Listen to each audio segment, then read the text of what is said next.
working Speaker. yet.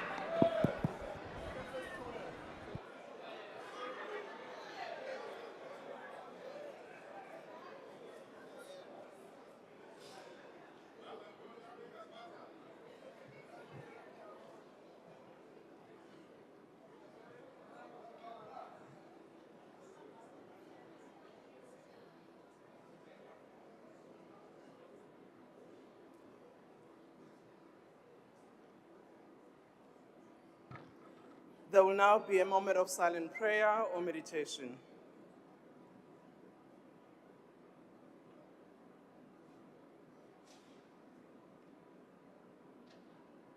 May we be seated?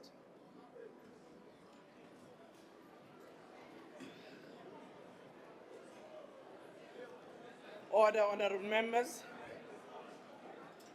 Honorable Chief Whip of the MK Party, what's the point of order? Thank you, Speaker. Today I rise on behalf of the Progressive Caucus and millions of South Africans. We cannot continue today as business as usual while we have a president in front of us who is continuously living under the shadow and facing impeachment processes. We cannot continue to legitimize his presidency. Honorable member, what's the point of order? Speaker, I have written a letter to you prior to... State the rules, state the rules. Honorable members, can you please not open your mics when you are not pointed?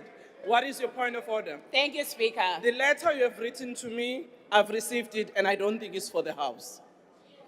You can take Speaker, it. Speaker, can I speak? No retreat, no surrender. Order. It cannot be business as usual. There is a reason why I wrote that letter today, because there is an emergency that we need to discuss as this House. Honorable members, order. Can I address you? Can you please take your seat? Thank you. Honorable members, you have written a letter in respect of a matter that you would like the House to debate. As you know, that cannot happen today. Order, honorable members. Order, honorable members. I've not responded to the letter of the honorable member because I'm applying my mind on it. Today, we only have got questions to the president. Thank you.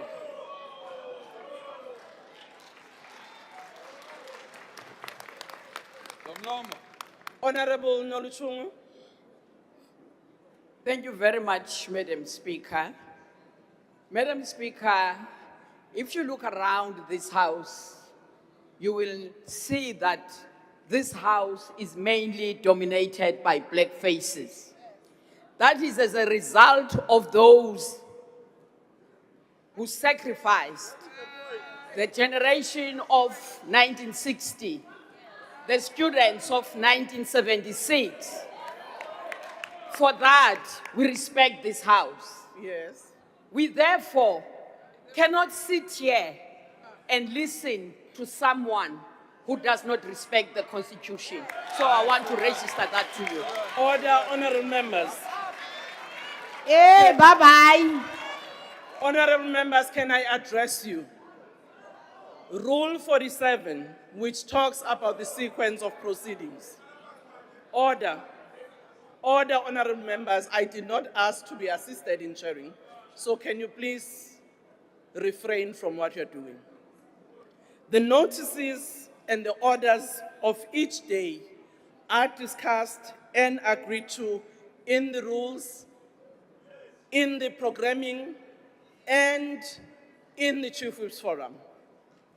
The issue of a motion, which you have written to me about, as you know, has to be considered, and I will respond to you accordingly, but you cannot insist that as we sit here, we suspend the order and discuss a motion. Thank you very much. Honorable Zungula, yes, I've seen you. Speaker, this is the first time the House is meeting after the Constitutional Court ruling. The first thing you should do is to inform South Africans that the president is effectively charged, he is going to be subjected to an impeachment process.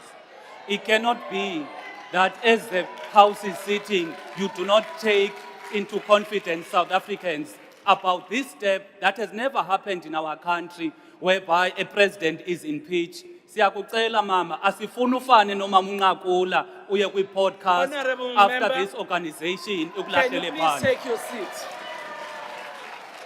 Honourable member, can I address you? Unless you have forgotten what the matters that was in the Constitutional Court was about. And those matters was about Parliament and Parliament's processes. And I think people should not jump the gun in terms of those processes. You sit in the Chief Whips Forum, you know exactly the step that the Speaker has taken in following the judgment and its implementation. And I think that matter doesn't arise now. Honourable Member. Chairperson. Thank you, Honourable Speaker. I rise on Rule 85 with respect to proper motives to the President and subsequently casting aspersion that the President doesn't respect the Constitution of the Order, Republic. Honourable Members. President, Order. that the President... Honourable members, can you please allow a member on the podium to express himself? Honourable members, honourable member of the MK party, do you want to actually respect this house, or you would want me to rule you out of order and subsequently ask you to leave the house? And I don't think that's what you want. So let's behave ourselves. When your chief whip was speaking, she was listened to, and you need to accord everybody the same right. Can you please continue? Thank you, Honourable Speaker, esteemed Honourable Speaker. Rule 85 with respect to impute improper motive to His Excellency the President that he doesn't respect the Constitution. And I must emphasize as a point that the Constitutional Court has not found anything negative against His Excellency the President. The Constitutional Court has found issues relating to the rules and processes of Parliament, not His Excellency Because the you President abuse of the your Republic. rules. You abuse the rule. Thank you, Honourable Member. That order, point of order, is sustained. It is within the rules, and you know it very well. Honourable members, I actually am suspending this discussion on Speaker. the sequence of the program. We have Speaker. you are not going to say that, Honourable Reddy. Today, it's about the questions to the President, and that's where we end.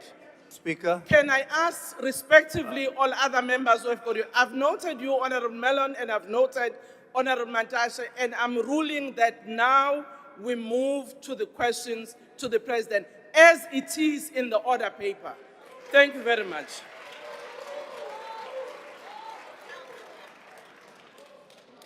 The only item on today's order paper is questions addressed to the President. Parties, order. Honourable members. Honourable members, can you be in order? I've noted the leader of MK party. I have ruled and I've sustained the order in terms of what we are here to do before in this house. And we are not having any other matter on the agenda. If you have concerns, you can follow up and write as it is according to the rules if you are not happy with the rule that has just been made in terms of the ruling. Thank you. Speaker, the rules allow us to raise But point of people want orders. to ask. And you can't Speaker, preempt you are what out these of hands order, are going Speaker. to say. You are out of order. Order, You are honourable doing members. what they did in 2022. Honourable You are members. protecting a constitutional Honourable member. delinquent. Honourable Someone member. who could be a criminal. Honourable Reddy, I'm Rules is naming not for you. him. I'm naming you. Because you know Speaker, exactly can what I be happened is out recognized, of order. please? I am naming you, and the next thing you do that, you will have to leave the chamber. Please, Speaker, Can I let be him go. recognized, Cannot please? waste the time of this house.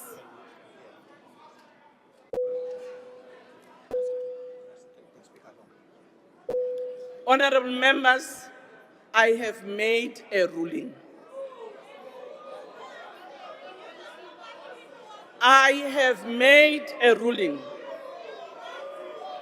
Honorable members, I, as the Speaker of this House, have the duty to ensure the smooth conduct. I've listened to your request and I've indicated that that does not arise. The motion that the member wants to bring will be brought here appropriately. She knows that. She wrote a letter this afternoon and she can't expect an answer and put that motion when it has not gone to the order. Honorable Reddy. Honorable Reddy, do you want to remain in the House? Better behave. Honorable members, can those of you with their hands up put them down?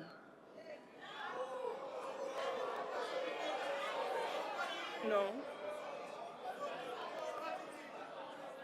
Can we go back to the order in terms In that of case, what Honorable is on the Speaker, we agenda? cannot sit.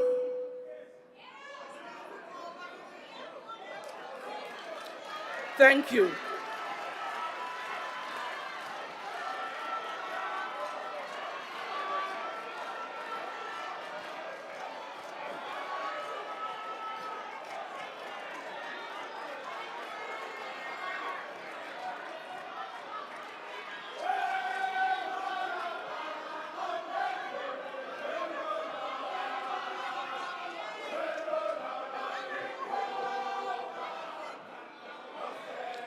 Honorable members, those of you who want to leave the House, can you please do so orderly?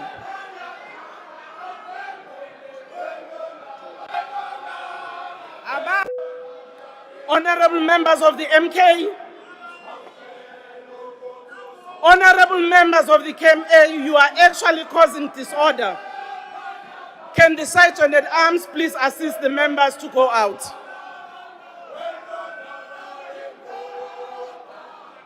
Can you please assist the members to get out of the House? Honorable members, Use force with ready. we have got only one item on the agenda, and that's the question addressed to the President. Parties have given an indication on which questions their members wish to pose supplementary questions. Adequate notices was given to parties for this purpose. The members who will pose supplementary questions will be recognized by the presiding officer. In allocating opportunities for supplementary questions, the principle of fairness, among others, has been applied. When all the supplementary questions have been answered by the President, we will proceed to the next question on the order paper. First questions to the President has been asked by Honorable M. Tuli. The question is that given that the South African Investment Conference 2026, which is now also replicated in other provinces, secured 415 billion in investment pledges, and noting that the Republic is grappling with a structural unemployment problem where the economy is unable to absorb those who enter the labor market on an annual basis. What is the envisaged growth in employment that is anticipated investment will bring within the medium to the long term? Honorable President, you can take the podium or answer from your seat if you want to.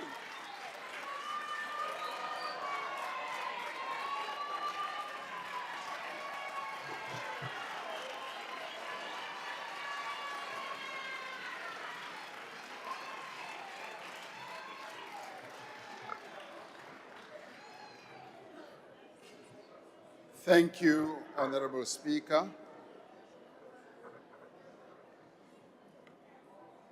Madam Speaker, honorable members, as I begin, I would ask that we remember those who have lost their lives, their homes, and their livelihoods to the severe flooding that our country has been facing in the past week.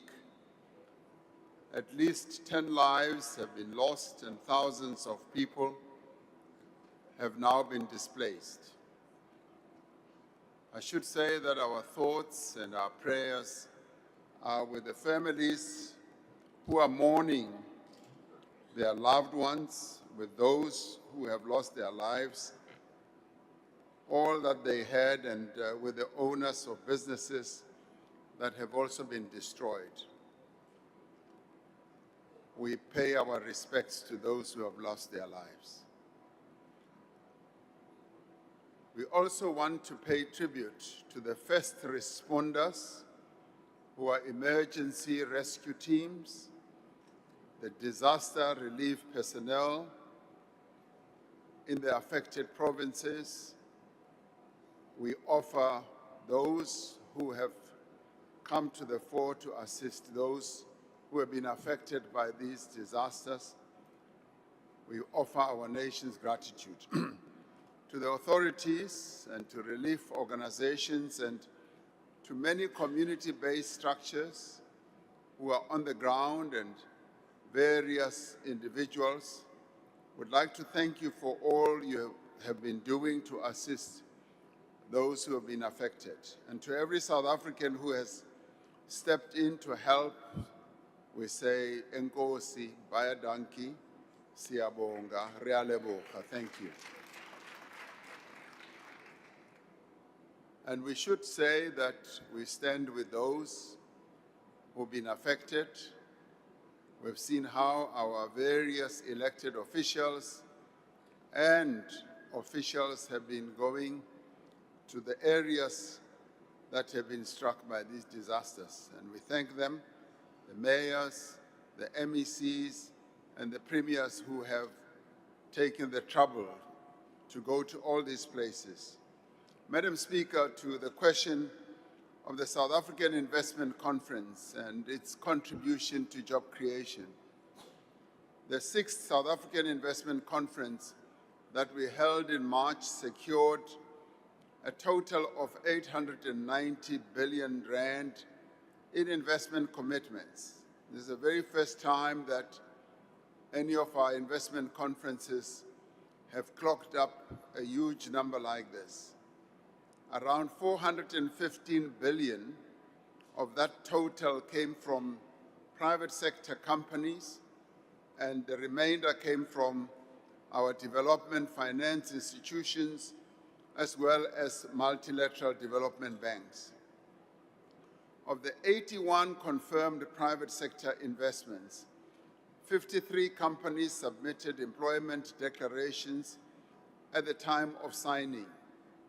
The balance were not at the time able to submit the tally or the numbers of those who would be employed as a result of the investment commitments that they announced. Now, these 53 investments are projected by the companies themselves to create approximately 230,000 direct permanent jobs. Not all investment capital, honorable members, creates employment at the same rate. They often differ quite substantially. Labor-intensive investments in global business services and financial services generate approximately 3,900 jobs per 1 billion that is invested. However, capital-intensive sectors such as renewable energy infrastructure and data centers, they generate between 13 and 249 jobs per 1 billion of investments. While these investments that are critical for energy security in our country, as well as for digital connectivity, as in data centers,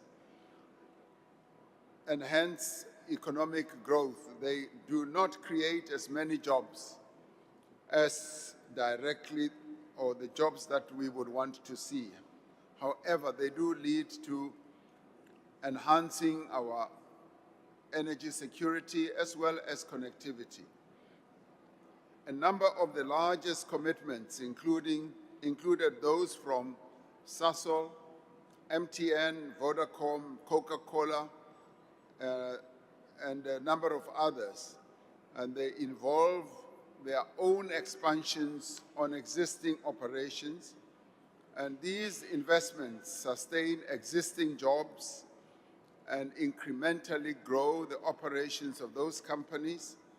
But in the course of time, they will increase their workforces as well. Employment growth from these investments will be realized over many years as projects move from pledge to implementation.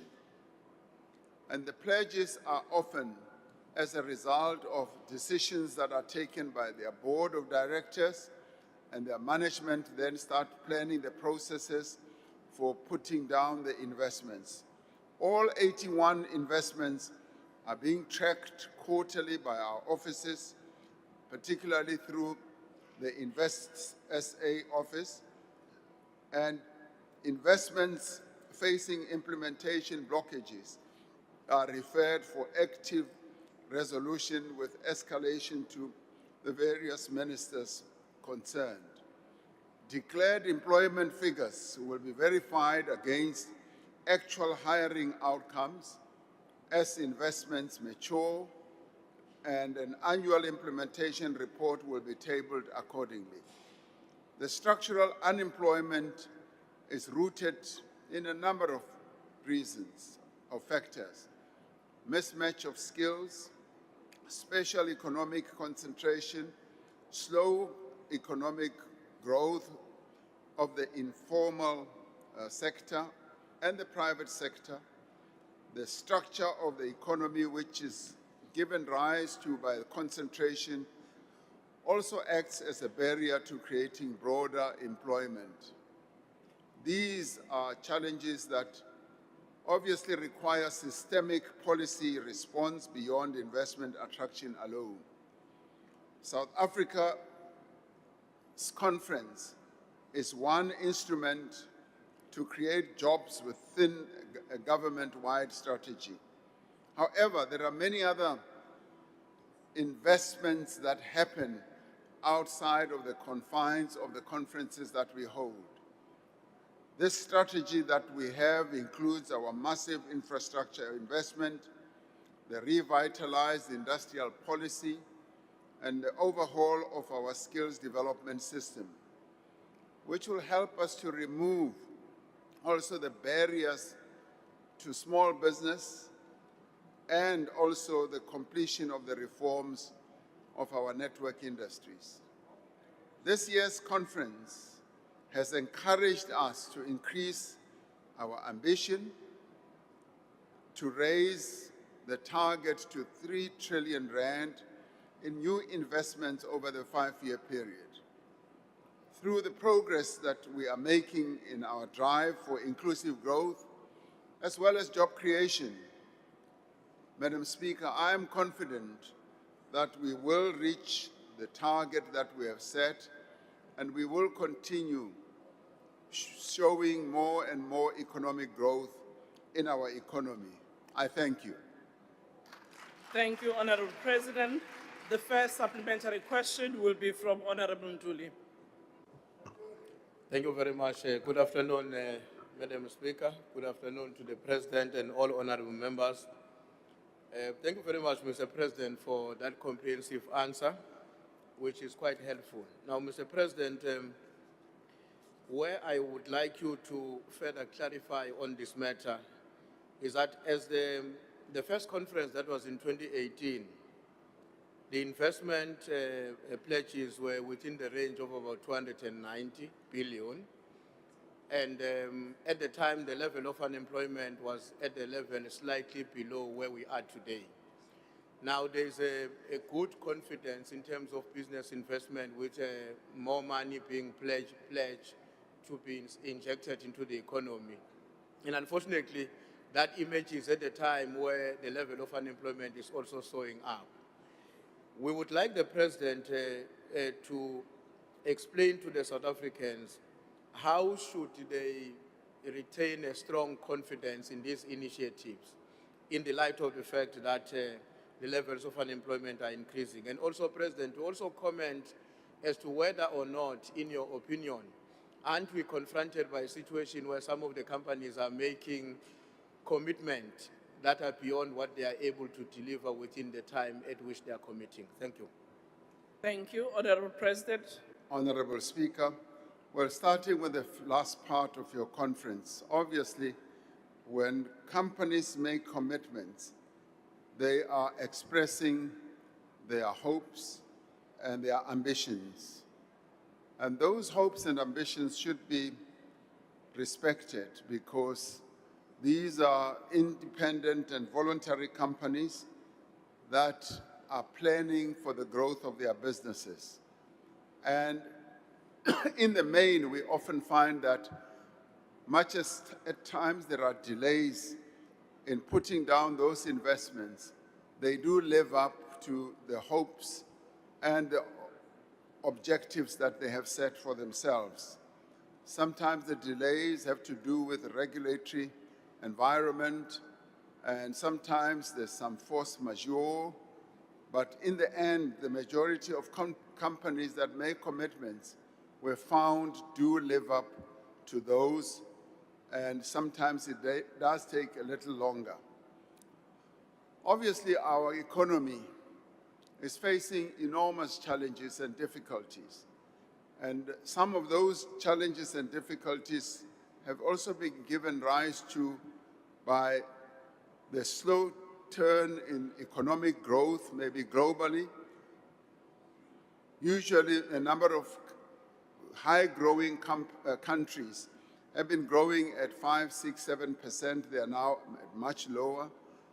And there is a slowdown generally in the global economy. However, we are a developing economy country and would have expected that our growth would be a lot higher than where it is now. We are hoping and targeting a growth level of 3% and above as we carry on with our reforms. The lack of reforms has held companies back from investing as they would. It has held back investments, and it is as we are embarking on these reforms in our logistics network to enhance exports and imports. That should lead up to many goods being exported and imported into our country. Our electricity challenges of the past few years have also led to companies not being quite forward in terms of investing. When you look at factories and mines, for them to operate at an optimal level, they need energy. And without energy, the economy cannot grow. The economy revolves around energy. It revolves also around the regulatory environment. And it is for this reason that we are also upscaling our regulatory environment, removing barriers so that businesses can operate more profitably. And of course, the other challenge, as I said, is the concentration of the economy of our country in terms of the ownership thereof. Our economy is a small economy, however, it is too concentrated. That has been commented on by international bodies as well, like the World Bank and the IMF, who have said one of the key challenges with the South African economy is that it's too concentrated. Too many large companies control our economy, and the space has not been opened for many other small and medium enterprises to operate. And for that reason, honorable members, we are focusing on enhancing the capability of small and medium enterprises so that they can operate. And that is why we're also focusing on aspects like providing finance through a variety of funds, so that entrepreneurs can come to the fore as they realize that the glass ceiling that they may have perceived is no longer there. So all these matters have to be taken to a higher level, including skills development. We're focusing on how we can develop the skills, particularly of our young people, but we are also doing quite a lot when it comes to public employment. Our public employment programs have been lauded by many, many other people around the world as being forward-looking and quite progressive. So a lot, honorable members, is being done to focus on increasing the levels of employment, because the levels of our unemployment are just unacceptable. And for that reason, we're doing everything we can and in our power to enhance the growth of our economy as well as to create more employment. Thank you, Honorable Speaker. Thank you, Mr. President. Honorable R.W.T. Chance. Thank you, Madam Speaker. Mr. President, economic growth is built on investment. Yet South Africa's domestic investment rate has collapsed from 24% in 2009 to 14% in 2025. This means that there is less growth, more debt, and less jobs created. The most recent quarterly labour survey has confirmed that the devastating consequences of lack of investment into the country are dire. Our economy has lost 345,000 jobs in the last quarter.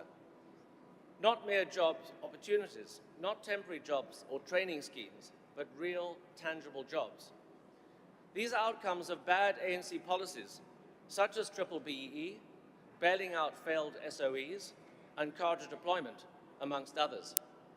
Between these failed policies, Mr. President, which one will you scrap first in order to restore investment confidence, boost economic growth, and create more jobs? Thank you. Honorable President. Well, clearly, our ambition is that we should see the levels of our investments, of our growth, our economy growing. And indeed, the gross fixed investments in our country have come down.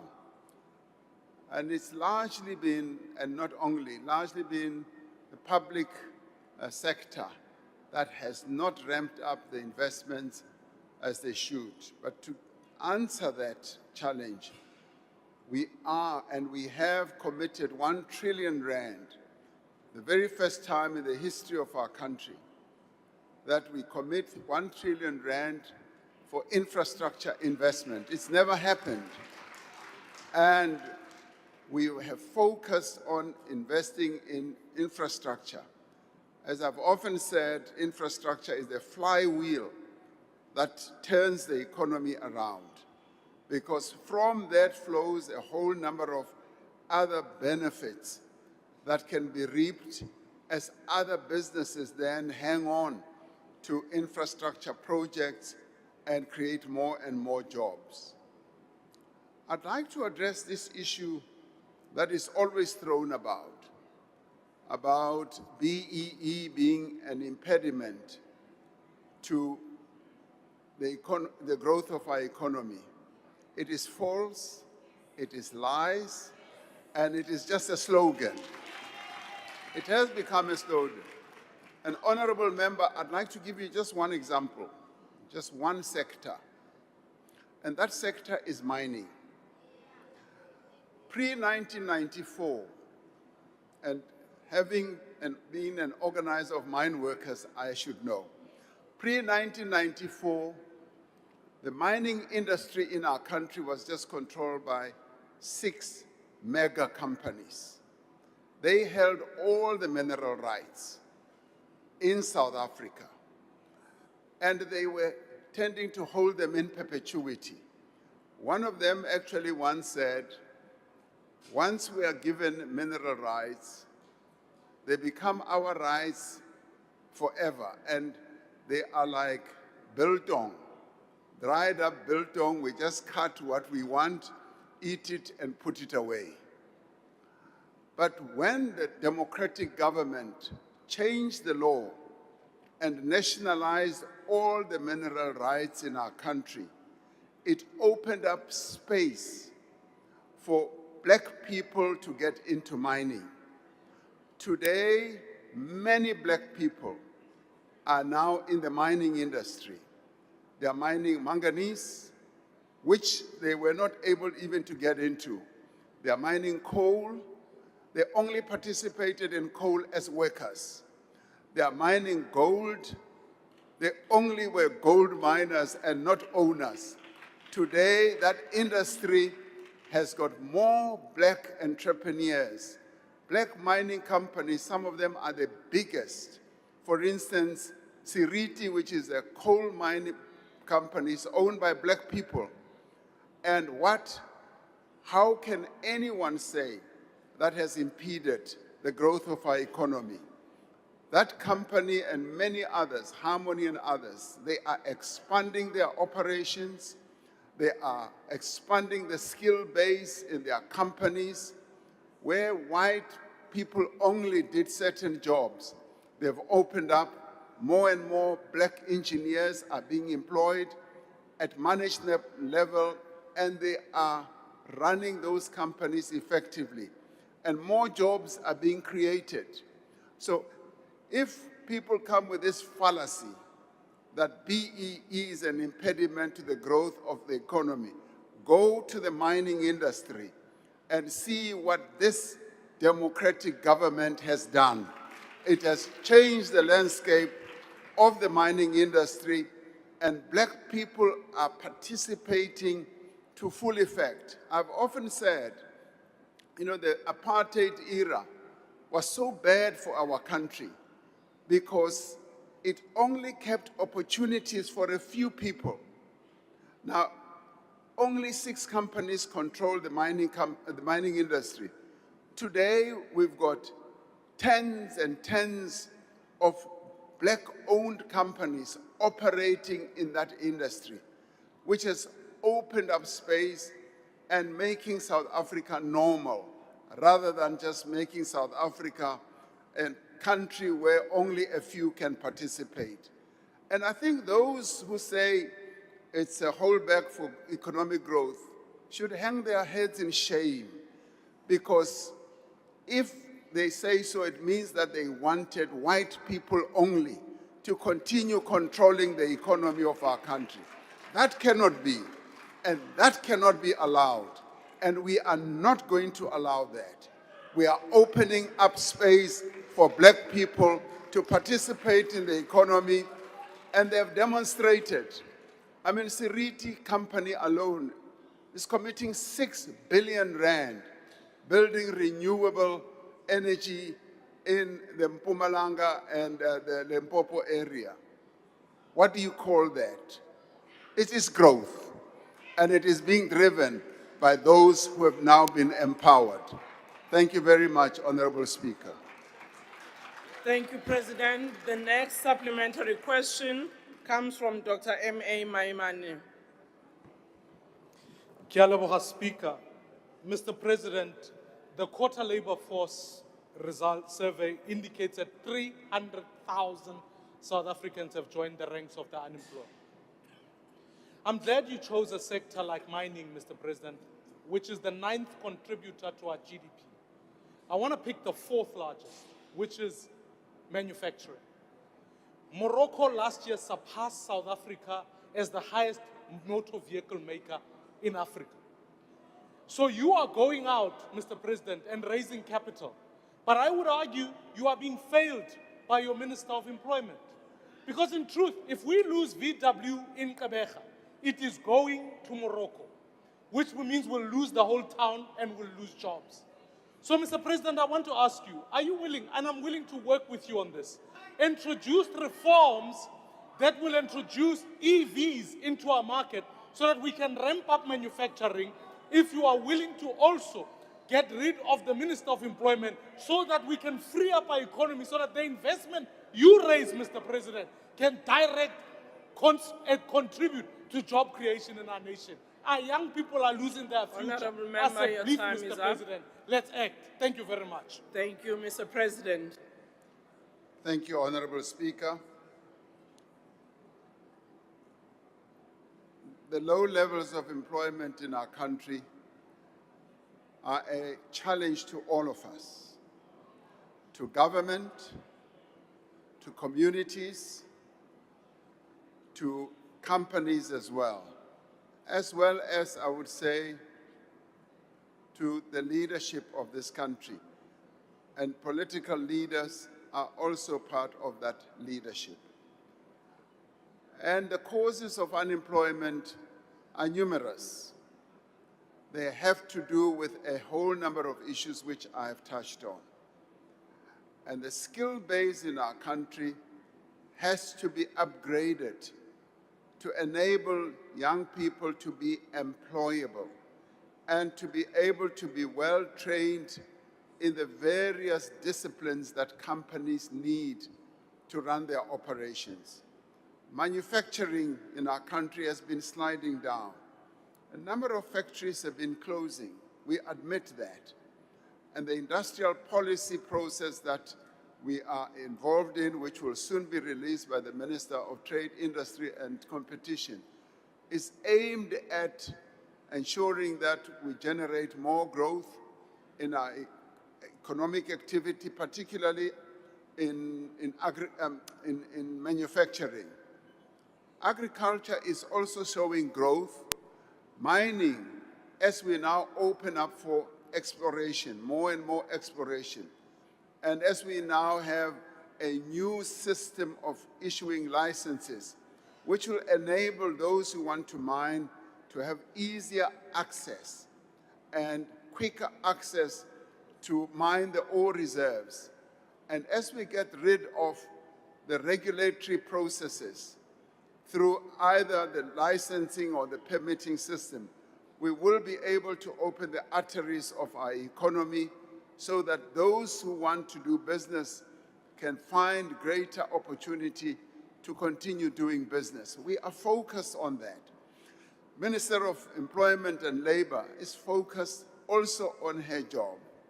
And through the various labor activation processes that the department is involved in, that's precisely what we're doing. And we're also focusing on the spreading of labor inspectors so that we can inspect workplaces and ensure that they operate in a way that will protect workers' rights, that will in fact advance workers' rights. All these initiatives are underway, and I have found no letdown in any of the ministers who are working on economic matters. In fact, I have found that they're doing quite a lot of work, and the task they've been given is to focus on employment. That's what they've been given. In their employment, in their contracts, they have a target, they have an objective of focusing on employment as well. The management of our economy through the policies that have been put out by the Ministry of Finance, DTIC, and what we are doing in various areas is to enhance economic growth and to ensure that we have more and more employment. And sometimes companies go through difficulties and retrench workers. We work very hard to protect employment. For instance, we were facing a real challenge recently of smelters that were about to close. And we had to step in to support those industries that are in trouble so as to save jobs and secure the jobs of people who are working in those foundries. So a lot is being done of a defensive nature as well as of a proactive nature in ensuring that we secure jobs and we create more jobs. Thank you, Honorable Speaker. Thank you, Speaker. Sorry, I did ask the President What's about the point of order? EVs. That is my point of order. The President did not respond to my question about electric vehicles. Order, That was honorable the member. question. Yes, I understand, and I was going to say maybe when President responds to the question by Mr. Ntuli, he can then respond to that part of your question, if you would allow. Honorable Ntuli. Oh, thank you very much, Madam Speaker, and thanks, President, for your response on the questions about the investment. Now, Mr. President, given the fact that both our local and international investors are pumping money into the economy, it is inevitable that the government is going to have to work out a strategy to align the skills development in the country, especially in the manufacturing sector, in the ITC and the renewable space, in order to ensure that at the time when these investments are maturing, we're not running into a different problem of the lack of the skills development within those sectors. So I would like to get the President to comment on what work is being done to ensure that we raise the skills level in the sectors that investment are going to be impacting on. Thank you. Thank you, Honorable Mr. President. Honorable Speaker, without being trying to be difficult, because of this room, I did not hear fully what Honorable Maimani's question on EV was. We've got the noise outside and I didn't hear him very clearly. If he could repeat his question on EVs. Thank you, Mr. President. I'll ask Honorable Maimane to repeat that section of his question. Of course, Ke a leboga mo President. I was saying Morocco has surpassed us in this regard. Rwanda is doing the same. Is the South African government willing to introduce reforms to introduce electric vehicles, because we can't keep making petrol motors in an economy that is moving towards electric? That's what I'm wanting to talk about. Thank you. Honorable President. Thank you. Let me start off with Honorable Ntuli's question.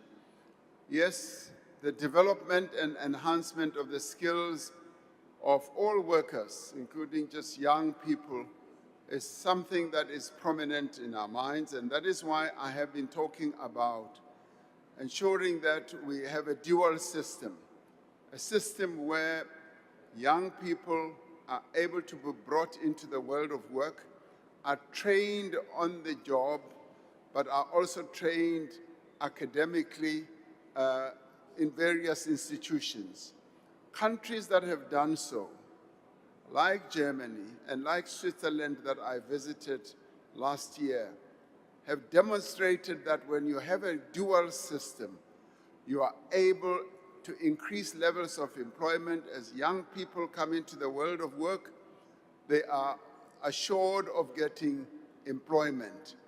And we do have quite a lot of funds that I now want us to mobilize to achieve that objective.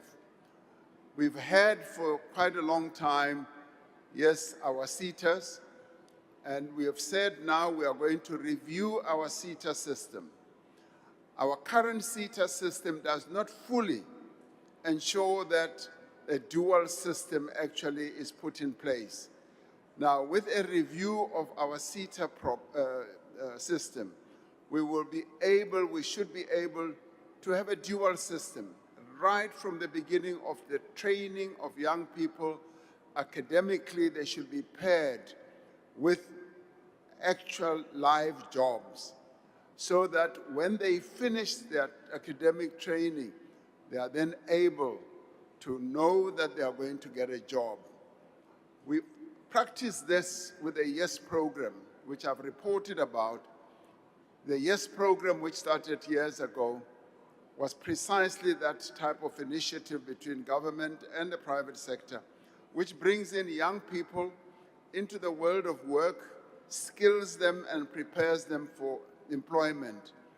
Admittedly, not all of them finally get jobs, but a majority of them do get jobs, and they leave that program knowing that they are either employed by those companies or they will get jobs elsewhere. Now, that is what South Africa should now move towards.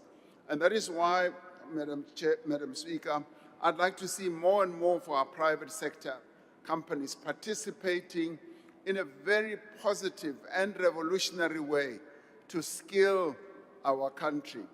One of the key problems with our economy is that the skill base we have is not well meshed with the needs that industry or the economy needs. So we've got to make sure that we merge the two, and in that way we will be able to create more and more jobs. When it comes to Honorable Maimani's question, yes, EVs are the future. Many companies around the world are now switching over to electric vehicles. They have their own challenges.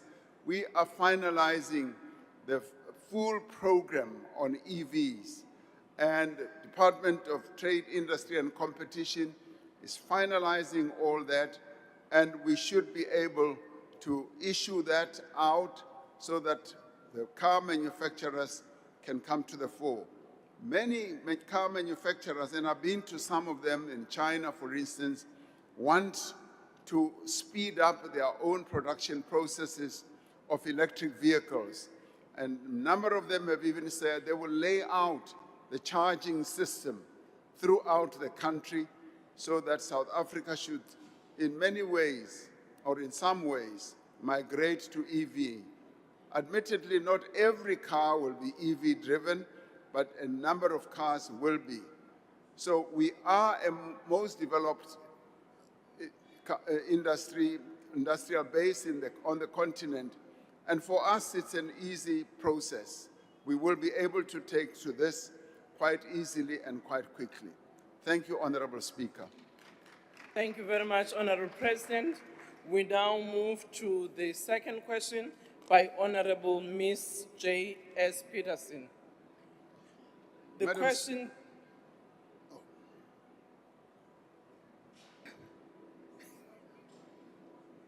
The question to the President is whether the government intends to use the South African National Defence Force and/or the public service to expand skills development and job placements as a response to youth unemployment.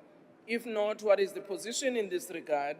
If so, how will the government ensure that such a program is voluntary, constitutional, and sustainably funded? Honorable President. Honorable Speaker, honorable members, there are various skills development programs and job opportunity programs within the public service, which include learnerships, internships, apprenticeships, graduate recruitment schemes, and workplace-based learning opportunities. These are programs that are undertaken by various government departments with the support of the Department of Public Service and Administration. The public service provides a valuable platform for skills development and youth employment placement as well. Consideration is being given, for instance, to strengthening workplace exposure opportunities by assigning youth participants to senior managerial positions to be adopted also by those who are currently in more executive positions. The Department of Public Service and Administration has begun exploratory initiatives to provide permanently employed young people and interns within the departments with work exposure opportunities aligned to the African Peer Review Mechanism. The National School of Government, in collaboration with other departments, is currently conducting training programs for unemployed young people participating in special projects and developmental initiatives. In line with the Reconstruction and Development Act of 1996, which advocates for the establishment of a national youth service, and in response to the persistently high levels of youth unemployment, as the President and Commander-in-Chief, we should consider a step change to increasing numbers of unemployed young people. The Department of Defense is involved in leading the war on unemployment in a number of ways, but it does so in partnership with other government departments and also the private sector, so as to ensure that the whole of society becomes involved as well in skills training. The SANDF supports the National Rural Youth Service Corps, which we call NARISEC, which aims to reduce unemployment among young people in rural communities through skills development, leadership training, and community service. The SANDF has also established the South African National Service Institute, which focuses on young people not in employment, education, or training. Now, the Institute is mandated to implement a comprehensive youth development program in partnership with stakeholders from the private and public sectors. The program seeks to recruit unemployed young people and equip them with a combination of classroom-based training as well as practical work experience. In the course of 2025, 584 matriculants who were trained in a character-building program have come out of that program much more empowered than before. Of these, 200 currently are artisans or are on artisan programs, which is sponsored by one of our seaters. Remaining students will be commencing with health promotion officers training in 3 months. Now, this training is distinct from the conventional military training that is offered by the SANDF to recruits that are entering the Defense Force on a full-time basis. So in the end, our Defense Force is not a Defense Force that's only geared up for war and defending the people of South Africa. It's a Defense Force that gets involved in a whole variety of programs, and many of which are aimed at training young people to acquire real skills, some in the engineering field, and a number of them leave those programs, NARISEC particularly, to either go and start their own businesses or to get employment. Thank you, Honorable Speaker. Thank you, Honorable President. Honorable J.S. Peterson. Thank you so much, Madam Speaker. Honorable President, how many young people does the government estimate who could be accommodated annually through any proposed South African National Defence Force skills development initiative, and what projected budget allocations and funding sources have been identified over the medium term? Thank you. I think the President didn't hear you very well. If you can please respond again.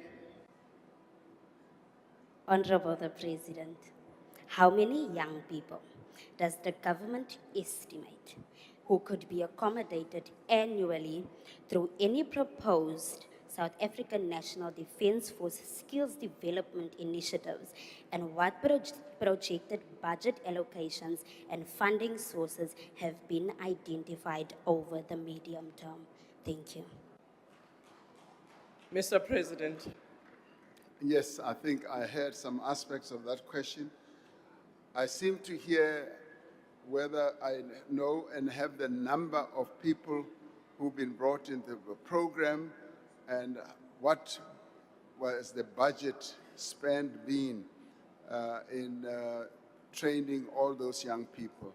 I'm afraid I do not have the number, but I'm happy that the number should be procured and could be supplied to the honorable member. I apologize for this. It is quite specific. The number I mentioned has to do with about 584 who were brought into the program and who were trained in a number of disciplines. But I will get the specific number as well as the budget or the expenditure that was incurred for the training of the other people. Thank you. Thank you, Mr. President. Honorable B.M. Maneli. Thank you, Honorable Speaker. Honorable President, in light of the initiatives launched by the Department of Public Service and Administration to provide work exposure opportunities and developmental programs such as learnerships and internships, could the President provide specific details on how these programs are being scaled across different departments and what measurable outcomes have been achieved so far in reducing youth unemployment. I thank you. Mr. President, As I said, the various programs that government has embarked upon are spread throughout a number of departments. However, the Presidential Employment Initiative has sought to agglomerate all of them with various government departments participating. And I have said before, up to 2 million young people have gone through the various employment opportunity initiatives. This, you might recall, started during COVID, when we brought in student assistance to almost 25,000 of our schools. Their participation in our schools was felt by the teachers, by the students themselves, the learners, as well as by communities. Wherever I went, I often heard that we would like those teacher assistants to stay because they are supporting the education initiatives in their schools. And those young people who went in were trained or helped the schools in a variety of ways. On IT systems, they helped the schools from the teaching methods that they had learned from their own learnings or universities or colleges, and they were quite effective. Apart from that, we also had a number participating in agriculture. We also had a number participating in health, for instance. So the programs are spread throughout the various departments, and we have found them to be quite effective. And of course, the only letdown for us is the budgetary constraints that we have. We wanted the finance or treasury to give more money to this program, but there wasn't just enough money. So it's been scaled back quite a bit, disappointingly. But we are hoping that more money, as the fiscus gets more revenue, we will be able to upscale that. These programs, all of them together, have proven to be quite beneficial to young people, and some of them have actually been bursaries. Various government departments have given bursaries to young people, either to learn here in our country or even offshore. Combined with what we are doing through NSFAS, we have found that these programs are actually empowering to young people. So a combination of all these programs have standing young people in good stead. And you may also know that we set up a platform where young people flight their own CVs and make themselves available to employers. It's a platform that now has up to 5 million young people, and a number of them are able to source employment or training through that platform. So much is being done to bring down the levels of unemployment, particularly amongst young people in our country. Thank you, Honorable Speaker. Thank you, Mr. President. Ms. E.R.J. please. Thank you, Honourable Speaker. Mr. President, South Africa does not suffer from a shortage of training initiatives. It suffers from a shortage of jobs, as very few of these training programs translate into real employment opportunities. Without measuring outcomes, we cannot measure the effectiveness of these programs. Can the President therefore indicate what percentage of participants in existing government-funded skills programs have ultimately been absorbed into real jobs? And if the President cannot, why would he be willing to take even more money from the taxpayer to fund yet another costly training scheme without the guarantee of real jobs to tackle our staggering youth unemployment rate? Honorable Mr. President. Well, the question that you are raising, Honorable Member, is precisely what is the main focus of the various programs that we have embarked upon. And speaking much more directly, that is why we are seeking to get, for instance, the contribution that is made by employers to be properly utilized for the dual training that we are talking about. Because the money that finally gets into the skills fund should be properly utilized in the way that I have been articulating. It is through this type of initiative or program that we will be able to increase the level of employment of our young people. Yes, you are right. It's often not so much skills, but jobs. But there is an intersection between skills and jobs. People need to get jobs to enhance their own skills, but they also need skills to be able to get into job opportunities. So we do need to focus on both as we create more and more opportunities for young people to learn, and also for young people to be able to get jobs.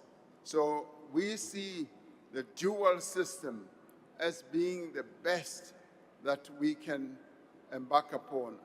More successful and more industrialized countries that are well steeped in engineering processes and creating quality products have embarked on this, and they've been doing it for years to good effect, and their levels of unemployment are rather low. So we've got, in a way, to burn the candle on both sides to make sure that we address the two problems more or less at the same time. Thank you, Honorable Speaker. Thank you, Honorable President. Honorable Nkwangwa. President, in order for the Defense Force to be able to do what the question is suggesting, the first thing that needs to be done is to address the funding constraints that are faced by the Department of Defense. I want to ask a question that, given that Cabinet approved recently SANDF's long-term force evolution strategy, Journey to Greatness, aimed at modernizing, rebuilding, and reforming the Defense Force. This strategy follows decades of defunding and underfunding of the defense, which affected its state of readiness. To what extent will the Journey to Greatness strategy secure increased funding for defense, and where will the additional resources come from to address the SANDF's funding challenges? Thank you. Honorable President. Thank you, Honorable Speaker. We all know how departments such as the Defense Force and the police and a number of others, including now the Border Management Authority, have been starved of the necessary financial resources that they need to operate at a much better level than they do. And the Defense Force's journey to greatness has to be supported by adequate funding. And this is what we are committed to doing. Over years, the funding to the Defense Force has been coming down, and unacceptably down, because over the years, the needs that we have in our country have been quite enormous, where we are now spending 61% of our budget on social welfare.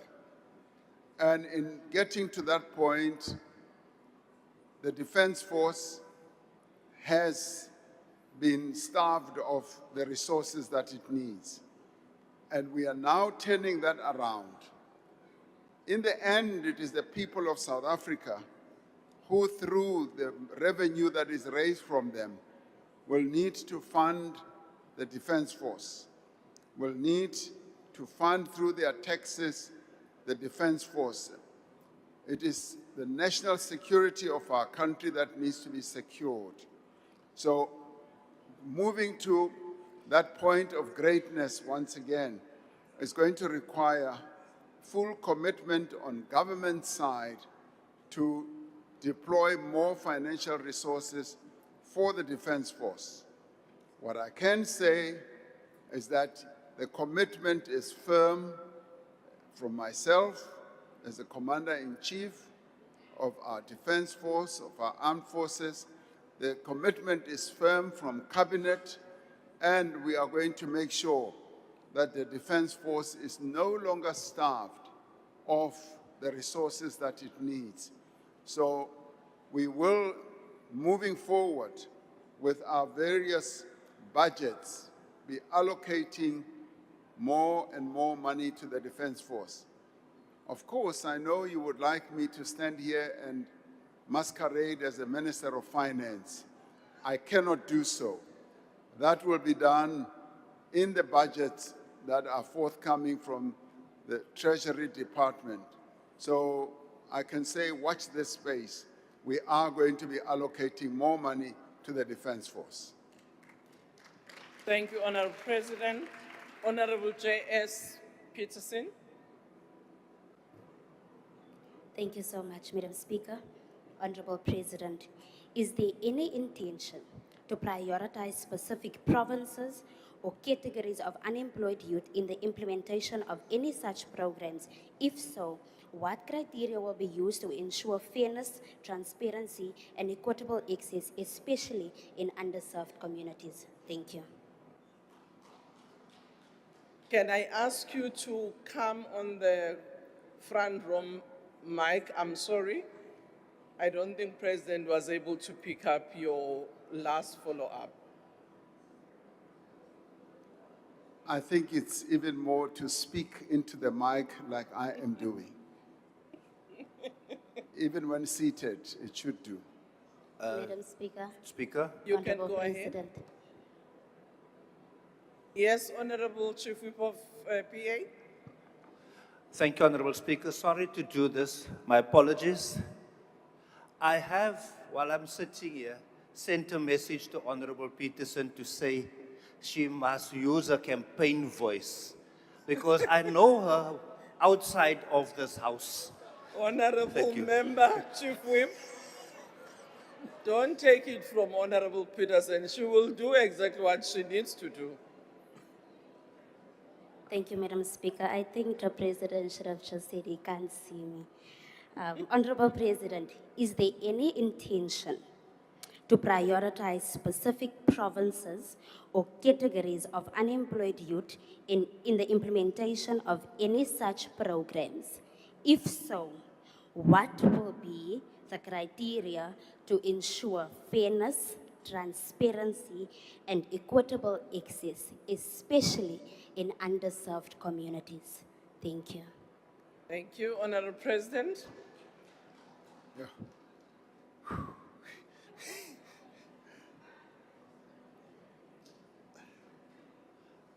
Could the honorable member come closer, please?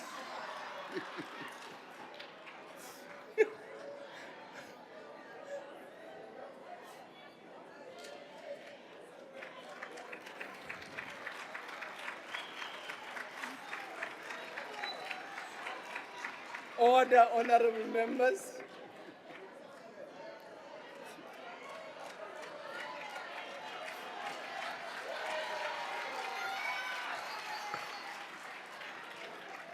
Honorable.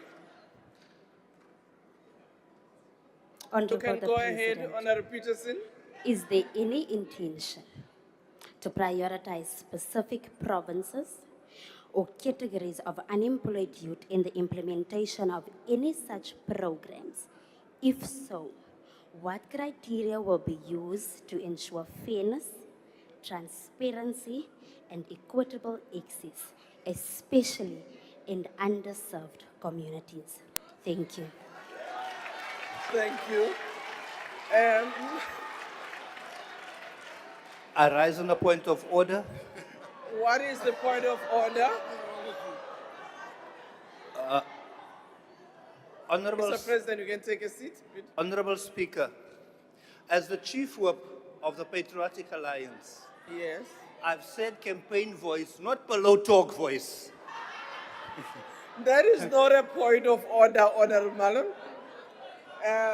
What I will do to make sure that President is able to hear members will give him the earphone. And I'm sorry, we are not going to have other candidates to come to the podium to ask their questions. Honorable President. I think the Honorable Chief Whip of the Patriotic Alliance has imaginations of grandeur. I could never have a pillow talk in public. That is not parliamentary also. Thank you. Thank you, Honorable Speaker. Yes, Honorable Peterson, you are raising a very important question about the transparency and the equitability of these types of programs, which if, for instance, the Defense Force embarks on, it should be able to be transparent about where it will source those people who will participate in the programs and what criteria will be used to identify them so that they can get into these programs. Your suggestion is well said, and it is actually something that we ought to be doing so that we move away from the notion of just focusing on certain either provinces or certain communities, leaving out underserved communities.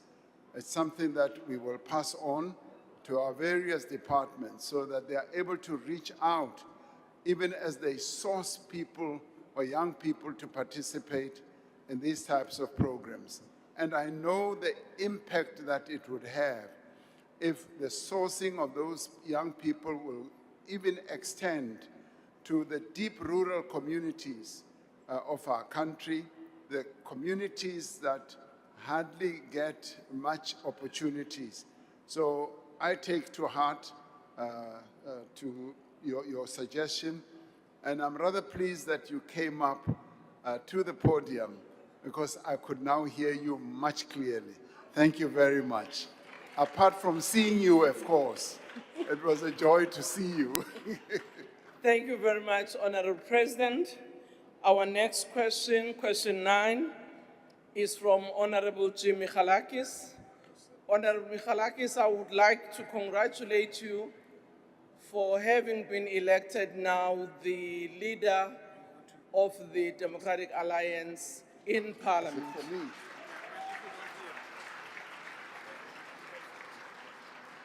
But I know that you are still doubling up. I haven't been told who's the new chief whip. So you are a chief whip in transition to being, that step of moving.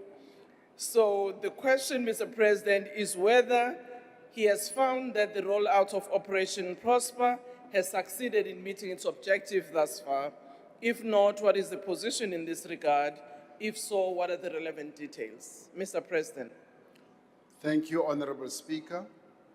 Since the inception or commencement of Operation Prosper, which is the joint deployment of the South African Police Service and the South African National Defense Force, it has yielded significant progress in stabilizing priority hotspots and also disrupting acts of crime across the Western Cape, the Eastern Cape, Northwest, Gauteng, and the Free State. Given the recent commencement of the deployments in certain priority action areas, it is a bit too early to draw definitive conclusions regarding the impact and also giving the actual numbers. However, indications suggest that a reduction in selected crime categories within the operational areas has actually taken place. More than 1,000 arrests have been affected, and most notably, 550 were in the Western Cape and 238 in the Eastern Cape. There has been a strong focus on dismantling drug networks and illegal mining syndicates as well, alongside arrests that are linked to serious violent crimes.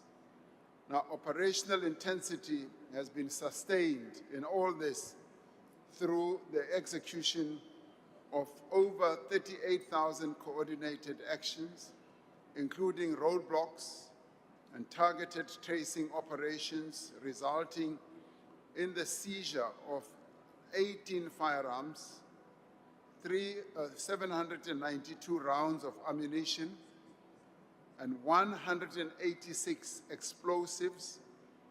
This directly weakens the operational capacity of criminal networks. Now, these outcomes are underpinned by robust command and control structures that were established through the Joint Operational and Intelligence Structure, ensuring that there's integrated planning, daily joint briefings, and unified execution between the South African Police Service and the South African National Defence Force commanders. Honourable Speaker, while there is tangible progress towards reclaiming territory and stabilizing communities and advancing broader security outcomes, we need a government-wide and a society-wide effort to prevent crime and address its social and economic causes. There is much that Operation Prosper can achieve and is currently achieving, but it also needs to be reinforced and be supported by an integrated crime prevention strategy to be undertaken by all parts of the state and all sectors of society. And in this regard, I do believe that it was a correct decision to deploy the South African National Defence Force to support the South African Police Service, and we are beginning to see good dividends. The recovery of so many explosives and so much ammunition just talks to how effective this program has been. And the arrest of so many people is pointing us in the right direction. Thank you, Honourable Speaker. Thank you, Honourable President. Honourable Michalakis. Thank you, Madam Speaker, and for your kind words. Mr. President, I have different stats. During the week of 23 February to 1 March, gang violence across the Cape Flats claimed 36 lives. In the first week of Operation Prosper, it averaged 32 people dead. Between October and December last year, an average of 20 illegal firearm and ammunition-related cases were recorded in Mitchell's Plain alone. For the first month of Operation Prosper, among multiple deployment areas, the figure has gone up from 20 to 23. Based on this, the situation has actually gotten worse, and the price tag is 823 million rand, whilst the national government is responsible for policing. Mr. President, can you look the mothers who lost children killed on the flats, Westbury and other places since the start of Prosper in the eye and say to them too that it is working? Thank you, Honourable President. Honourable Member, yes, I would be able to look those mothers and offer my condolences and also offer my sympathies and inform them and the community of those areas that we are doing everything we can, and we will do much more to bring down the levels of gang violence. And of course, we can politicize this matter as much as we like. The fact of the matter that when lives are lost, we should all be saying we want the police and the SANDF to succeed. That is why I say it is a government-wide and a community-wide effort that will bring down the levels of this criminality. We are scaling up our intelligence services We are scaling up our complete surveillance of all these gangs, and much is being done to ensure that we bring down those levels of criminality. Yes, we count the cost that it is taking.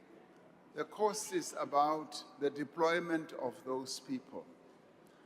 Those people, the soldiers and the police that we are deploying, are employees who are working way beyond their normal hours of work, who have to be accommodated away from their families, who also have to be transported to wherever they need to go. That costs money. And we've always all said, let's put more boots on the ground. Let's have more and more security officials on the ground. And that's precisely what we are doing. Success will come. I'm sure about that. And our police service and our defense force is under enormous pressure from me to make sure that Operation Prosper does succeed.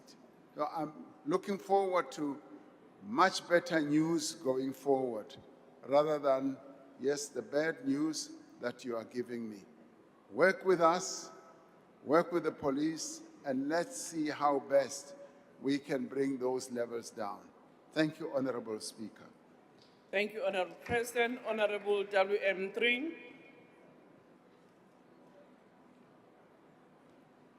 Thank you, Honorable Speaker.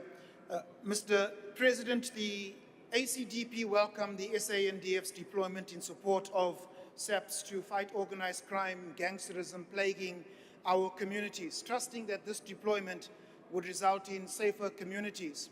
Sadly, many community leaders have criticized the military presence as short-term band-aid solution to a long-term deep-rooted violent crime. Mr. President, noting the underfunding that was mentioned by Honorable Kwankwa of the SANDF, and given that Cabinet has recently approved the Journey to Greatness for the SANDF, will the Honorable President, as Commander-in-Chief, number one, ensure that additional financial resources are made available to guarantee that the SANDF not only succeeds in its Journey to Greatness strategy, but is able to fulfill its constitutional mandate of protecting the country, including this case of supporting the police in fighting organized crime? And secondly, does the Journey to Greatness strategy have an explicit exit strategy to prevent violent crime when the SANDF exits? Thank you, President. Thank you, Honorable President. The simple and straightforward answer to that is yes. We will be ensuring that we support the SANDF on its journey to greatness, and that has to be underpinned by giving them more resources.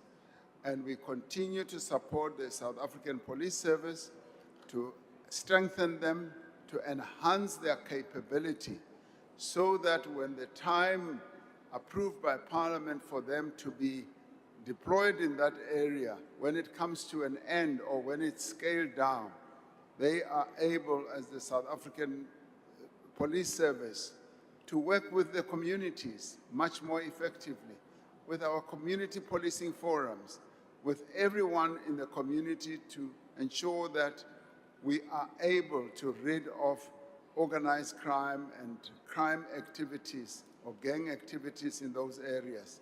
So the full answer is yes, we are committed to capacitate them financially, and so that they can have all the resources they need to secure the safety of our people. Thank you, Honorable Speaker. Thank you, Honorable President. Honorable Michalakis. Thank you, Madam Speaker. Mr. President, the answer is not the army. The answer is fixing the police. You just said that we should not politicize the matter.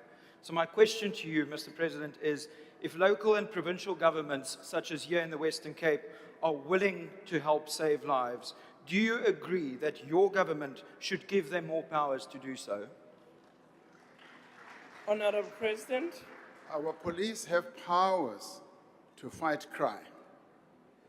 Our Constitution empowers the police to fight crime. The law empowers police to fight crime. So there's nothing that stands in the way of our police in whatever fashion, constitutional or legally or otherwise.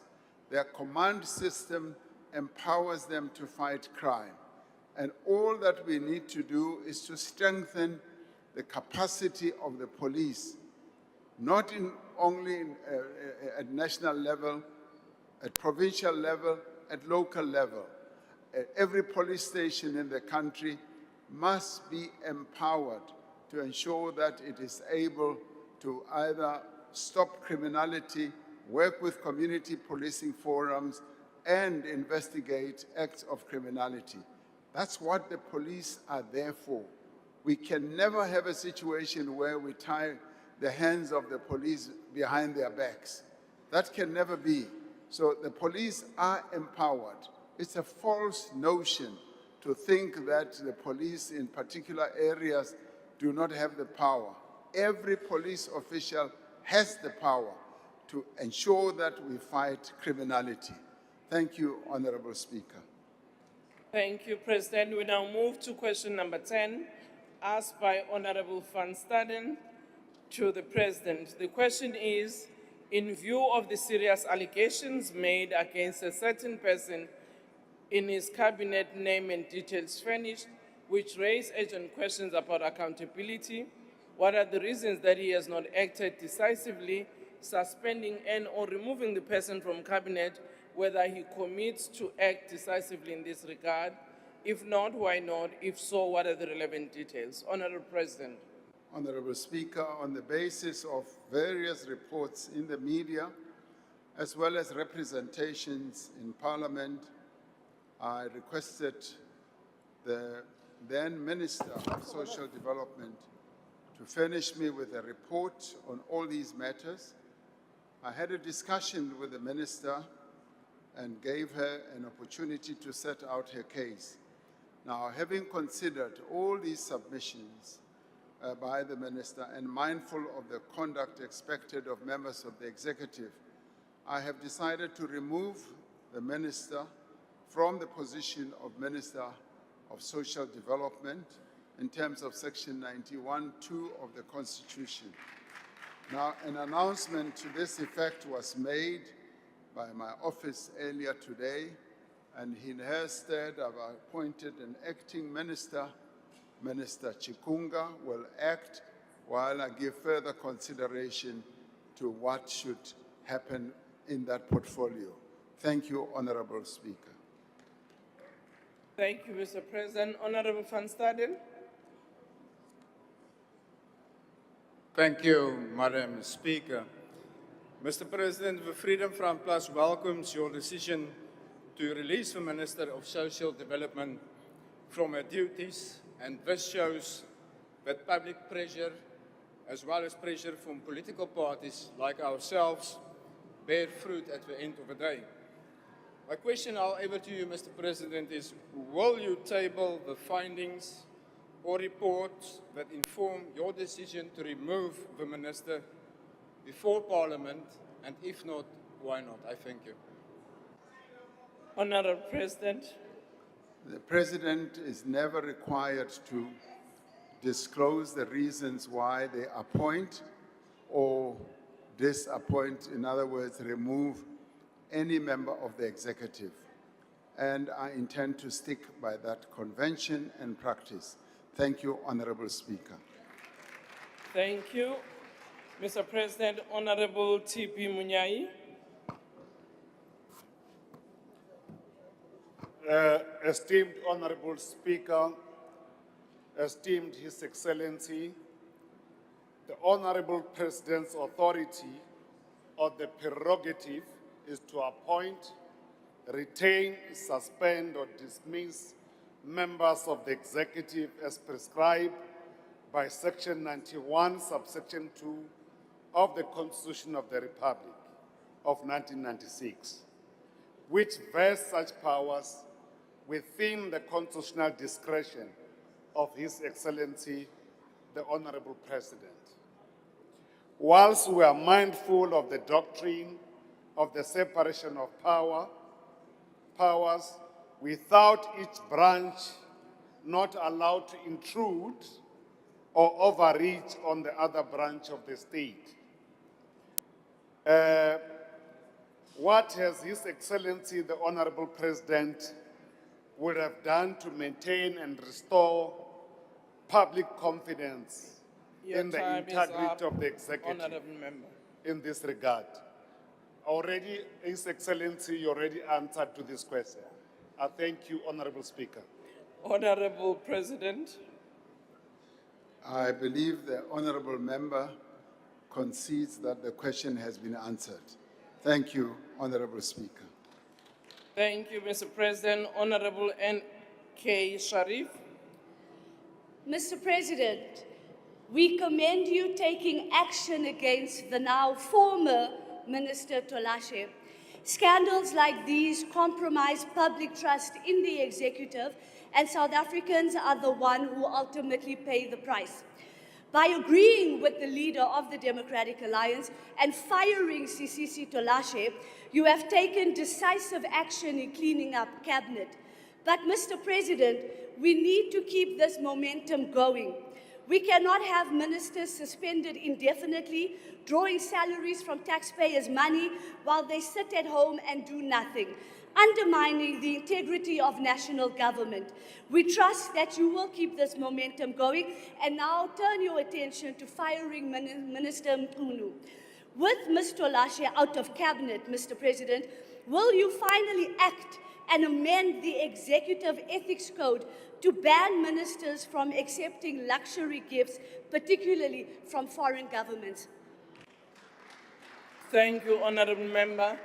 Just again to remind members, in the House we don't call each other by name. We preface by saying Honorable Member, so and so, or we say Miss or Mr. I'm happy you corrected yourself on the second sentence of that question, but it's just a reminder once again. Honorable President. Members of the executive are duty-bound to disclose and declare gifts that are given to them, to me, and upon receipt of that declaration, we're able to say, yes, you may accept, or nay, you may not accept. So in the end, all those gifts above a certain amount are declared. So you can be rest assured that we do have a credible process in government through which the executive is able to deal with these sorts of matters. As regards the minister that has been suspended that you have spoken about, I have said publicly that I am waiting for the outcome of the Madlanga Commission on all the matters that they are dealing with. And it is upon receipt of such that a determination will be made. Thank you, Honorable Speaker. Thank you, Mr. President. Honorable D.E. James. Thank you, Mr. President. We welcome your decision earlier today, but I want to ask, will she be charged for fraud? Will her advisor, the Ben 10, be paying the money for that irregular appointment? Will the cousin to the advisor for that irregular appointment also be paying back the money, Mr. President? Mr. President, I want to put it to you, it is not the only aid that she's been stealing from.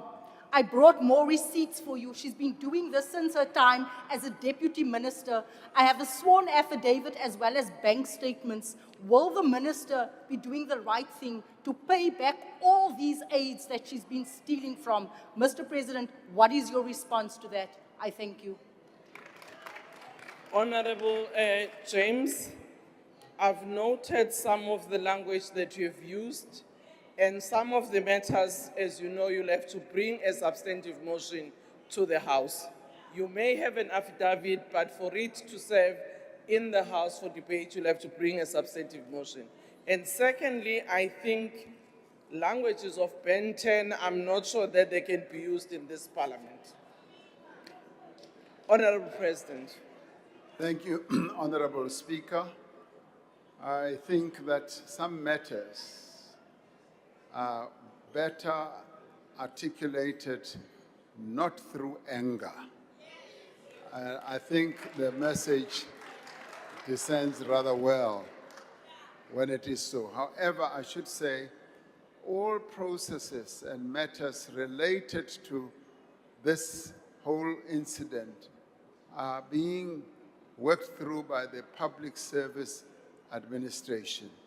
So the Public Service Administration is the relevant body that looks at all these types of matters, and I have confidence that they will be able to come to a good conclusion so that this matter can be closed. Thank you, Honorable Speaker. Thank you, Mr. President. Honorable Van Staden. Thank you, Madam Speaker. Mr. President, clear government in the fight against corruption and maladministration are dependent on transparency. The people of South Africa have a right to know exactly what was going on in the Department of Social Development. Therefore, Mr. President, what criteria or thresholds does the President apply when determining whether to suspend or remove a cabinet member facing serious allegations? Thank you, Madam Speaker. Honorable President. Well, ordinarily, the Code of Ethics does apply. And beyond that, in the end, it is a judgment call that is made by the President to appoint or not to appoint anyone to the executive. Thank you, Honorable Speaker. Thank you, Mr. President. We now move to question 11, which has been asked by Honorable Katie Gabo. The question is, given that the government has historically intervened to assist in debt relief efforts for its strategic sectors such as energy and municipalities, what is his position on introducing similar innovative measures to address student debt, which perpetuates poverty and inequality by preventing students from graduating and or obtaining their certificates to assess employment and or further their studies? Honorable President. Honorable Speaker, government has previously intervened in a number of ways to assist with debt relief in higher education and training. Now, this includes in 2019 the provision of debt relief to historically held debt that was due to NSFAS for qualifying students to the amount of 967 million rand, almost R1 billion. Now, this was directed at debt that predated the new financial aid model that was introduced in 2018. The National Student Finance Aid Scheme, NSFAS, supports close on to 900,000 students a year from low income as well as working class families in order to assist them to access higher education.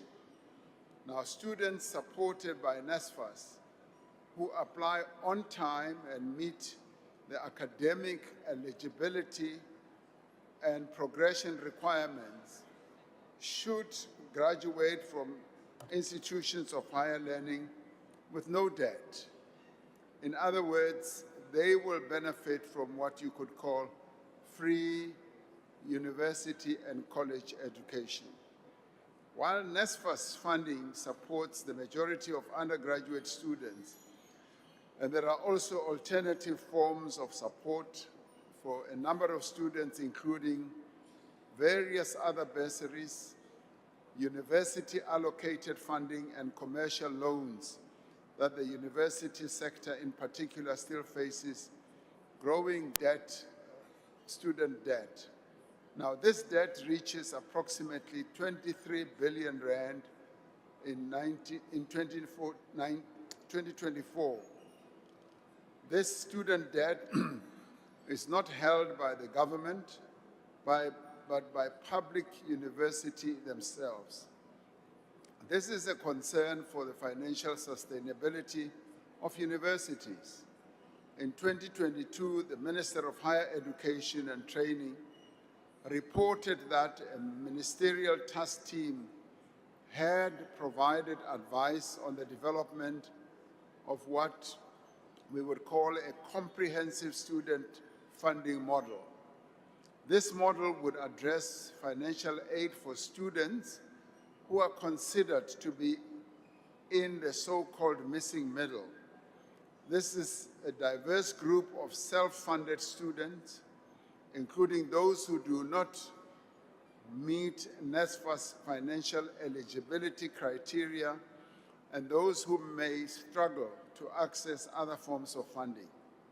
Now, work on this comprehensive funding model is still underway. In addition, the department itself is in the process of finalizing precisely this model. I'm hopeful that we will be able to have a new model that will assist those students who are in the missing middle, where they are able to afford certain levels of funding, but not the complete funding that is required for their education. So we would like to see the student debt reduced quite substantially so that all our young people are able to access education on a fair basis. Thank you, Honorable Speaker. Thank you, Honorable President. Mr. K.D. Khabu.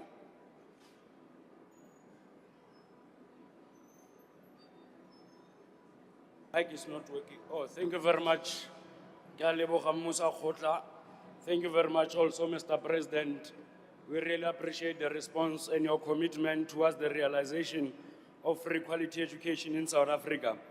However, Mr. President, given the recent reports indicate a rise in youth unemployment and appreciating that student debt serves as a structural barrier that prevents graduates from entering the workforce, does the government regard this crisis as a matter requiring additional national intervention, similar to how the government has previously intervened to stabilize sectors considered strategically important to the economy? Thank you very much. Honorable President. Yes, it is so that more resources are required. And government spends almost 54 billion rand on supporting young people to access higher education. Now, with the constrained fiscal position that we have, obviously our ambition and our wish is that we should expand the eligibility of NSFAS to all students, but we are not able to do so with the resources that we have at hand. Our ambition, obviously, is what we want to focus on and to see the extent to which we can come up with a model that will support young people in an affordable manner. And I know, for instance, in a number of other countries, they have a system where children from poor and working class families are fully supported. But at the same time, those who are able to have some funding are supported through bursaries. Bursaries that they then start paying off when they start working. And that is a model which we believe can help to cover all the students in our country that need higher education funding. Of course, you mentioned how, for instance, our CETAs can also come to the fore and assist. The CETAs are more geared for those who have already qualified, who are in the skills development process. But we are seeking to find ways through this model that is now in development. And I'll be following up with the minister that this model must now be speeded up so that it can be open for discussion and debate and then we should proceed to implement it because it will, to a large extent, help to solve the problems that many of our young people are facing at the moment. Thank you, Honorable Speaker. Thank you, Mr. President. Honorable Hadebe. Thank you, Madam Speaker. Honorable President, South Africa currently lacks a uniform legal framework prohibiting the withholding of academic certificates as individual institutions operate under their own institutional rules and policies. Mr. President, does the government, in consultation with institutions of higher learning, have financially sustainable and cost-effective plans to practically address the interest that graduates continue to accrue on student debt? If not, why not? If so, what are the details? Thank you. Thank you, Mr. President. I did not hear that final part of the question, if you may. Honorable Hadebe, you can repeat it while seated down, it's fine. No one is going to have another opportunity to walk to the podium. No. Thank you, Madam Speaker. The question was if the government, in consultation with institutions of higher learning, have financially sustainable and cost-effective plans to practically address the interest that graduates continue to accrue on student debt, given the fact that South Africa currently lacks a uniform legal framework prohibiting the withholding of academic certificates. Thank you.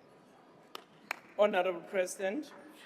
No, I'm not aware of a plan that will address the issue of the increase of the interest or the accrual of the interest. However, the problem that you are citing is a matter of concern all around, and I do know for a fact that it is being discussed. The Minister of Higher Education is involved in discussions with the various institutions of higher learning to find ways and means of addressing precisely this problem. So solutions may well be on hand. And the other part, of course, is to see how best we can bring in financial institutions to assist in setting up this type of model that is now being developed. Because quite often, the issue of interest has to do with the cost of money. And yes, we agree that students need to be cushioned against that, but it is the money that is costing those institutions as they are deprived of the utilization of money if they've given bursaries. So it's a matter, there's a problem that has to be resolved and that is being resolved. We need, as a country, to come up with a scheme that young people will know that if they don't qualify for NSFAS, there is help elsewhere. And it's a model that will be affordable and a model that they themselves will feel free to participate in quite actively. Thank you, Honorable Speaker. Thank you very much, Honorable President. Honorable Zibi. Thank you, Madam Speaker. Mr. President, the new funding model you referred to earlier on in this question, do you know if it will apply retrospectively to students who are already stuck with this problem? Thank you.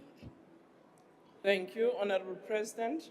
I would hope and want it to apply retrospectively because students are heavily burdened with debt. And so therefore, if we build a model like this, it should be a model that will resolve the problems that have been inherited in the past as it looks to the future. So I would want it to apply retrospectively as well. So good idea, and thank you for that idea, which we will take forward. Thank you. Thank you, Mr. President. Honorable Khabo. No, thank you very much, President, and thanks for your response. And I appreciate the fact that you also acknowledge that the historical debts continues to rise. Now, on behalf of students who are academically excluded, Mr. President, I would like to get clarity from you on what would be different from the model that you'll be introducing. We acknowledge the intervention of the previous model. It has managed to accommodate students who are located within the missing middle. But what will be different from the model that you'll be introducing? Thank you very much, Mr. President. Honorable President.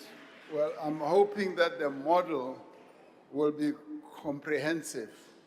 It will be a model that will apply more broadly and comprehensively, and will be a model, as I said, will be affordable, because when students start off their own lives, they shouldn't be burdened with too much debt, too much money to repay their education.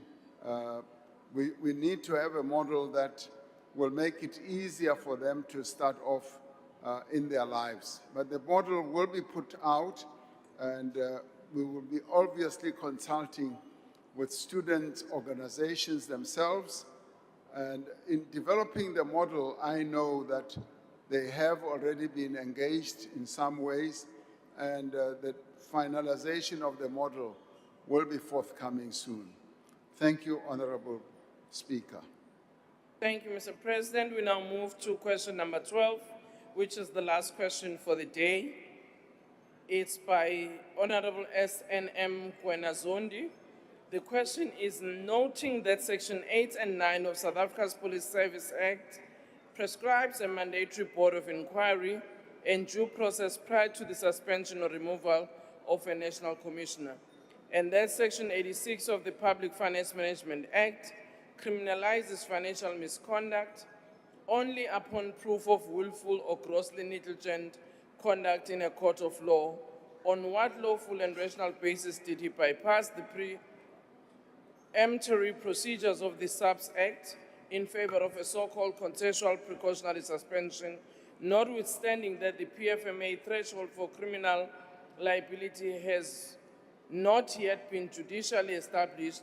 And how does he justify appointing as acting National Commissioner Lieutenant General Puleng Tipane, the Divisional Commissioner responsible for Financial Management Services, who is implicated in that her department allowed the payment of 48 million in the same Medicare 24 tender processes that is under investigation, rather than an independent appointee, without creating a reasonable apprehension of conflicted oversight and selectively accountability. Honorable President. Thank you, Honorable Speaker. The National Commissioner of the South African Police Service, General Fani Masemula, consented to being suspended. As a result, there was no need to engage the process in Section 8 and 9 of the SAPS Act, which processes are aimed at obtaining a basis for a suspension that is contested. I considered the placement of General Masemula on precautionary suspension necessary to ensure the stability and effective functioning of the South African Police Service while the criminal process unfolds. It is important that the legal processes be allowed to unfold without any hindrance. I appointed Lieutenant General Puleng Dimpani as the Acting National Commissioner because of her record and standing in the police service. She has had a long service record in the police service. There is, to my knowledge, no evidence that implicates Lieutenant General Dimpani in relation to the Medicare 24 tender and contact. I have full confidence in her ability to act in the position of National Commissioner as she is acting right now, fully supported by her colleagues, working together to ensure that we deal with the acts of criminality that are rife in our country. Thank you, Honorable Speaker. Thank you, Honorable President. Honorable D.R. Direko.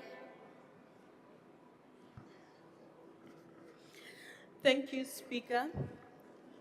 Honorable President, we support the intervention that you have done in the Department of SAPS in line with your responsibility as the President of the country. However, President, what mechanism have you put in place to ensure that the acting commissioner exercise oversight independently without any influence arising from the previous administration responsibilities? Thank you, President. Honorable President.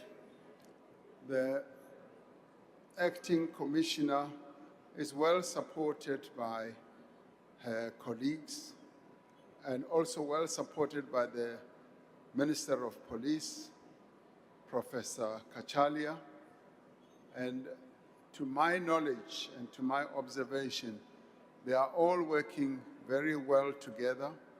There's a team spirit that has been developed and has evolved. So I have no doubt that they will be able to execute the task at hand with the diligence that it requires without any form of interference from anyone. And I have said to Lieutenant General Dimpani that she must execute her task without undue influence from any quarter whatsoever. And she is quite an independent thinker herself, and I do believe that she'll be able to act independently in the interests of the people of South Africa. Thank you, Honorable Speaker. Thank you, Mr. President. Honorable Michalakis. Thank you, Madam Speaker. Mr. President, the nation entrusted you to appoint a suitable acting national commissioner for SAPS. Yet your decision has already raised concerns over the lack of operational policing experience for the top cop. There seems to be almost no one clean among the top ranks, so we understand you were not spoiled for choice. Recent reports show that 26 senior officials at brigadier major general level and above have been suspended or arrested, with more arrests expected. The failures are a direct result of deploying cadres to lead the police. When, Mr. President, will you acknowledge that the SAPS leadership is dysfunctional due to ANC cadre deployment? Honorable President. In setting up the Madlanga Commission, we intended to examine and find out exactly the issues that you are addressing. And it is that commission that is assisting us to identify all the acts of wrongdoing, to identify also the capability or lack thereof amongst the senior police officials. So this is an important process that our country is going through, and I would just wish that we all support it and await the results of the Madlanga Commission, whereafter we will be able to take much clearer steps to move our police service forward. Thank you, Honorable Speaker. Thank you, Honorable President. That concludes questions to the President, and we'd like to thank you for coming to the House. And can all of you take your seats and not leave the House? I'm only allowing the President to take his seat. Thank you very much.